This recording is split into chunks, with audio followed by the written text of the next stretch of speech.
ओवीस kitchen या recipe चॅनलमध्ये तुमचे स्वागत आहे. तर आज आपण मिक्सरच्या भांड्यामध्ये कोथिंबीर आणि बटाटा टाकून अतिशय भन्नाट अशी रेसिपी करणार आहोत. अगदी 1 ते 2 थेंबभर तेलामध्ये ही रेसिपी आपण करणार आहोत. कमीत कमी साहित्यामध्ये आणि कमीत कमी वेळेमध्ये तयार होणारी आहे. तर चला थोडाही वेळ न घालवता लगेच रेसिपीला सुरुवात करूया. तर बघा, त्यासाठी इथे 1 बटाटा घेतलेला आहे. आता ही रेसिपी मी 1 ते 2 व्यक्तींनुसार करत आहे, त्यानुसार 1 बटाटा पुरेसा आहे. पण जर तुम्ही जास्त लोकांसाठी करत असाल तर मग बटाट्याचं प्रमाण तुम्ही वाढवू शकता. रेसिपी खूप जास्त वेगळी आहे, युनिक आहे. यापूर्वी तुम्ही हा पदार्थ कधीच केला नसेल, पण जर एकदा केला ना तर नक्कीच आठवड्यातून 2 ते 3 वेळा नक्कीच कराल. तर इथे बघा, बटाट्याची आता सगळी साल काढून घ्यायची आहे आपल्याला. साल काढायच्या अगोदर सुरुवातीला बटाटा आपल्याला धुवून घ्यायचा आहे, कारण की शक्यतो बटाट्याला माती वगैरे खूप प्रमाणात असते. आता एक मिक्सरचं भांडं घेतलं आहे आणि त्यामध्ये भरपूर अशी कोथिंबीर घालून घेऊया. 1 मूठभर इतपत मी कोथिंबीर यामध्ये घालून घेतलेली आहे. कोथिंबीरमुळे या रेसिपीला, या पदार्थाला अगदी छान असा रंग येतो, त्यामुळे कोथिंबीर आवर्जून घाला. आता बटाट्याची आपल्याला मोठे मोठे फोडी करून घ्यायचे आहे, कारण की बटाटे इथे आपल्याला वाटायचंच आहे, त्यामुळे मोठ्या फोडी करायच्या आहे. आता इथे आपण भजी करत नाही, धिरडंसुद्धा करत नाही, डोसा करत नाही, किंवा मग उत्तप्पा, आप्पे किंवा मग इडली वगैरे सुद्धा करत नाही, ढोकळा करत नाही. नक्की काय आहे हा पदार्थ हे तुम्हाला नक्कीच पुढे कळेल, त्यामुळे व्हिडिओ शेवटपर्यंत पहा. तर आता बघा, अर्धी वाटी इतपत मी पोहे इथे भिजवून घेतलेले आहेत.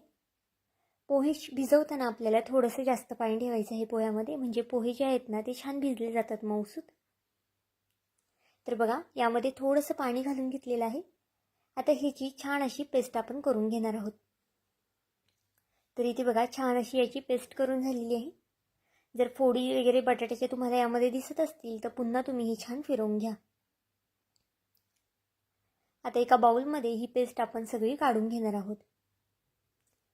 पाहुणे रावळे आले हो करा, किंवा मग जेवणासाठी सुद्धा हा पदार्थ तुम्ही करू शकता, मुलांच्या डब्यासाठी करू शकता. जेव्हा केव्हा वाटेल ना तेव्हा तुम्ही हा पदार्थ करू शकता, कारण की बनवायला अगदी कमीत कमी वेळ लागतो आणि अगदी कमीत कमी साहित्यामध्ये सुद्धा बनला जातो.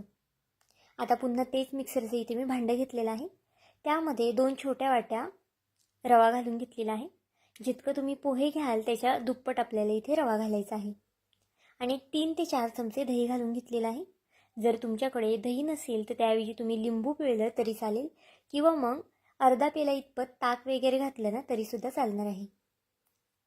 तर आता बघा, हे सुद्धा मिक्सरच्या भांड्यात मी छान असं फिरवून घेतलेलं आहे. मिक्सरच्या भांड्यात थोडंसं पाणी टाकायचं आहे आणि मग नंतरच आपल्याला हे फिरवून घ्यायचं आहे.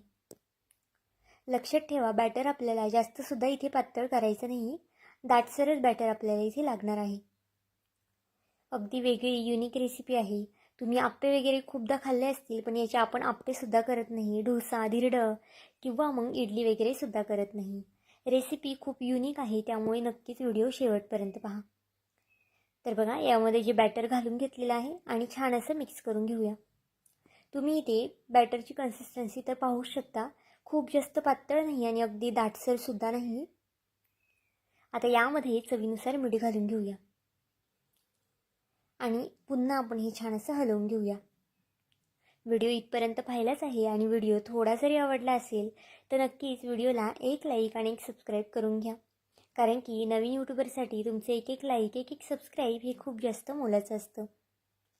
तर आता बघा, यामध्ये अर्ध पॅकेटसुद्धा इनो नव्हता, यामध्ये अगदी अर्धा चमचा इतपत इनो असेल तो यामध्ये मी घालून घेतलेला आहे. जर तुमच्याकडे इनो नसेल तर तुम्ही सोड्याचा वगैरे वापर केला ना तरीसुद्धा चालेल. इनो छान असा फुलण्यासाठी यावरती मी अगदी 2 ते 3 थेंब पाणी घातलेलं आहे आणि पुन्हा बॅटर छान असं मिक्स करून घेतलेलं आहे. बघा, इनोमुळे हा पदार्थ छान असा जाळीदार होतो. तर बघा, पुन्हा छान असं मिक्स केलेलं आहे आणि अगदी परफेक्ट असं आपलं बॅटर झालेलं आहे. आता इनो घातल्यानंतर लगेचच आपल्याला प्रोसेस करायची आहे पुढची. गॅसवरती इथे एक पॅन तापत ठेवलेला आहे. पॅनला अगदी थोडंसं तेल घालायचं आहे. बघा, आता सुरुवातीला पहिला अप्पम आहे त्यामुळे मी अगदी थोडं जास्त तेल घातलेलं आहे, पण नंतरच्या अप्पमला आपल्याला अगदी 1 ते 2 थेंब तेल घातलं ना तरीसुद्धा चालेल. आपण नेहमी डोसा वगैरे तर करतच असतो, पण अशा पद्धतीने जाडसर अप्पम केला ना तर खायला अगदी मऊ लुसलुशीत असा होतो. आणि अगदी छान असा राहतो मऊ. मुलांच्या जर डब्याला बनवून दिला ना तर ते अगदी आवडीने 2 ते 3 हे अप्पम नक्कीच खातील. तर बघा 2 चमचे इथे मी हे बॅटर घालून घेतलेलं आहे. आणि जास्तसुद्धा पसरवायचं नाही कारण की आपल्याला हे जाड ठेवायचं आहे. याला अगदी छान अशी जाळी पडते, अगदी मऊ लुसलुशीत हा अप्पम तयार होतो. तर इथे बघा अगदी हलकंसं मी हे पसरून घेतलेलं आहे. थोडंसं जाडच आपल्याला हे ठेवायचं आहे. अगदी कमीत कमी वेळ लागतो तयार व्हायला. तुम्ही ते बघितलंच असेल, फक्त कमीत कमी वेळेमध्ये आपलं हे तयार करून झालेलं आहे. आता वरनं थोडेसे चिली फ्लेक्स घातलेले आहे. फक्त रंग किंवा मग छान असं दिसावं त्यामुळे चिली फ्लेक्स घातलेला आहे. तुमच्याकडे जर नसेल, नाही वापरलं तरी चालणार आहे. आता साईडने अगदी थोडंसं तेल घालून घेऊया आणि झाकण ठेवून 1-2 मिनिटासाठी याला वाफ काढून घेऊया. गॅसची फ्लेम ही आपल्याला मीडियम टू हाय ठेवायची आहे. स्लो गॅससुद्धा जास्त करायचा नाही किंवा मग फास्ट गॅससुद्धा जास्त करायचा नाही. तर बघा जाळी तुम्ही इथे पाहू शकता, किती छान अशी जाळी पडलेली आहे. अगदी सहज हे पलटी होतं. जर तुम्ही जो आपण चपात्याचा तवा असतो ना त्यावरती जरी हे अप्पम केले ना तर अगदी सहज पलटी होतात, अजिबातच खाली चिटकत वगैरे नाही. तर आता बघा खालच्या साईडने सुद्धा छान खमंग भाजून घ्यायचं आहे आपल्याला. अगदी जाळीदार असे हे अप्पम तयार झालेले आहेत आणि अगदी मऊसूत. तुम्ही याचा रंग तर पाहू शकता, किती छान असा रंग आलेला आहे. जर तुम्हाला दोन्ही साईडने भाजायचे नसेल तर तुम्ही एकाच साईडने भाजले तरीसुद्धा चालतील, पण इथे मी दोन्ही साईडने छान असे खरपूस रंग येतोपर्यंत भाजून घेतलेले आहेत. आता हा अप्पम आपण काढून घेऊया आणि अशाच पद्धतीने दुसरा अप्पम करून घेऊया.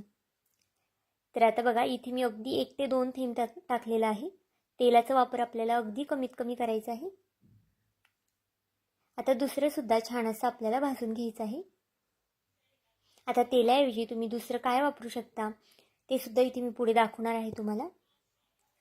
तर इथे बघा छान असा हा सुद्धा पसरून घेतलेला आहे. जर तुम्ही कोथिंबीरऐवजी पालक वगैरे सुद्धा यामध्ये वाटून घालू शकता, त्यामुळे हा पदार्थ आहे ना तो अगदी पौष्टिक होईल. आता याच्यावरती सुद्धा मी थोडीशी चिली फ्लेक्स घालते. पाहुणे-रावळे आले ना तर नेहमीच आपण पोहे वगैरे उपमा करतच असतो, पण अगदी अशा पद्धतीने वेगळा नाश्ता केला ना तर त्यांनासुद्धा नक्कीच आवडेल आणि ते या पदार्थाची रेसिपी तुम्हाला विचारल्याशिवाय राहणार नाही. तर बघा दुसरासुद्धा अप्पम आपला तयार झालेला आहे. तुम्ही याची जाळी तर पाहू शकता, किती छान अशी जाळी याला पडलेली आहे आणि रंगसुद्धा अगदी हिरवागार असा रंग आलेला आहे. यावरती जर तुम्हाला गाजर वगैरे किसायचं असेल ना तर ते सुद्धा तुम्ही किसू शकता आणि थोडंफार चीज वगैरे किसायचं असेल ना तर ते सुद्धा किसू शकता. त्यामुळे मुलेसुद्धा अगदी आवडीने हा पदार्थ खातील. अगदी पोटभरीचा नाश्ता आहे. नाश्त्याला म्हणा किंवा मग जेवणामध्ये म्हणा, अगदी पोटभरीचा हा पदार्थ तयार होतो. 2 जरी मुलांना तुम्ही दिले ना तर त्यांचं अगदी छान पोट भरेल या पदार्थामध्ये आणि पोट तर भरतंच पण पौष्टिकसुद्धा आहे. आता जर तुम्हाला तेल वगैरे लावायचं नसेल तर तुम्ही बटरचा सुद्धा वापर करू शकता, कारण की बटर लावल्यामुळे अजून जास्त या पदार्थाची चव वाढते, किंवा मग तूप वगैरे सुद्धा तुम्ही लावू शकता. तर इथे पाहू शकता हा सुद्धा अप्पम आपला तयार झालेला आहे. जितकं आपण बॅटर तयार केलं होतं ना त्याच्यात एक 5 ते 6 अप्पम नक्कीच तयार होतात. तर इथे बघा आपले छान मऊसूत असे हे अप्पम तयार झालेले आहेत. थंड झाले ना तरी सुद्धा तितकेच छान लागतात खायला आणि गरम गरम तर अप्रतिमच लागतात. तुम्ही हे अप्पम प्रवासामध्ये सुद्धा 1 दिवसासाठी कॅरी करू शकता, कारण की अगदी झटपट बनणारे आहे आणि कमीत कमी वेळेमध्ये सुद्धा आहेत आणि अगदी शेवटपर्यंत थंड झाले ना तरीसुद्धा अगदी मऊसूत असे राहिले जातात. तर आजची ही रेसिपी तुम्हाला कशी वाटली मला हे कमेंट करून नक्की सांगा आणि चॅनलवरती नवीन असाल तर चॅनलला एक लाईक आणि एक सबस्क्राईब करायला विसरू नका. भेटते तुम्हाला उद्याच्या व्हिडिओमध्ये. तोपर्यंत बाय.